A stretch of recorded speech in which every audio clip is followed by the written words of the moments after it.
Bonjour à tout le monde, nous sommes aujourd'hui le lundi 9 décembre et on va parler des énergies de la semaine avec le lundi, le tarot nous dit. Alors une semaine marquée par une pleine lune, la pleine lune du 12, c'est jeudi je crois, donc une pleine lune dans l'axe Sagittaire-Gémeaux. Sagittaire pour le soleil, nous sommes en phase Sagittaire, et Gémeaux pour la lune.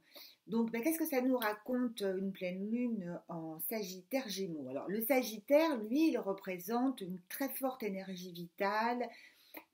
Il nous encourage à aller de l'avant, il nous encourage à voir grand. Enfin, il y a quelque chose comme ça, avec sa flèche qui pointe vers le ciel, quelque chose de très dynamique avec le signe de Sagittaire.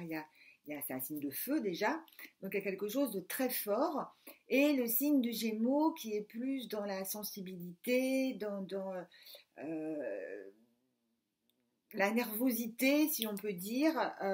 Donc c'est une pleine lune qui peut, pour beaucoup d'entre nous, générer pas mal d'excès d'émotions, de sensibilité, en tout cas de confusion. Voilà, il peut y avoir quelque chose d'un petit peu confus comme ça.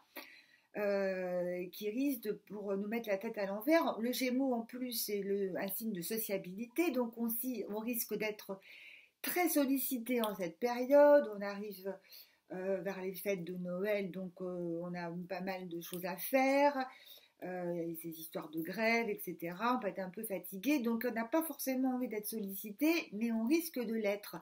Donc un peu de tension pour pas mal de personnes autour de cette pleine lune. Alors ça ne dure pas très longtemps, mais autant les effets de la nouvelle lune vont durer une lunaison entière, c'est-à-dire un mois, excusez-moi j'ai un cheveu, autant les effets de la pleine lune, ça dure vraiment un ou deux jours avant, et une fois que la pleine lune est passée, on n'en parle plus. Hein, donc il ne faut pas s'affoler non plus, c'est une petite, un milieu de semaine comme ça, qui peut être un peu stressant. Voilà. Donc, qu'est-ce qu'il faut faire dans ces cas-là? Il faut essayer vraiment de se canaliser sur ses objectifs, de se recentrer, de prendre son mal en patience.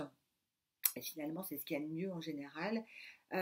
Pour illustrer cette énergie tendue, de confusion, d'agitation. Voilà, je pense que c'est le mot le plus rassembleur, c'est agitation.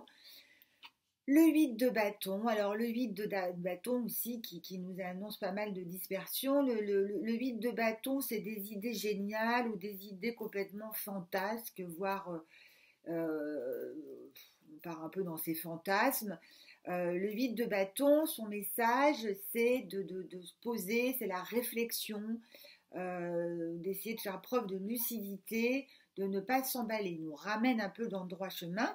Et le chariot, alors le chariot aussi, lui qui nous enseigne la maîtrise, mais le chariot c'est une très bonne carte. Avec le chariot, on est sur la bonne voie, on a tous les projets qui sont en cours sont a priori des bons projets et sont bien en cours, voilà.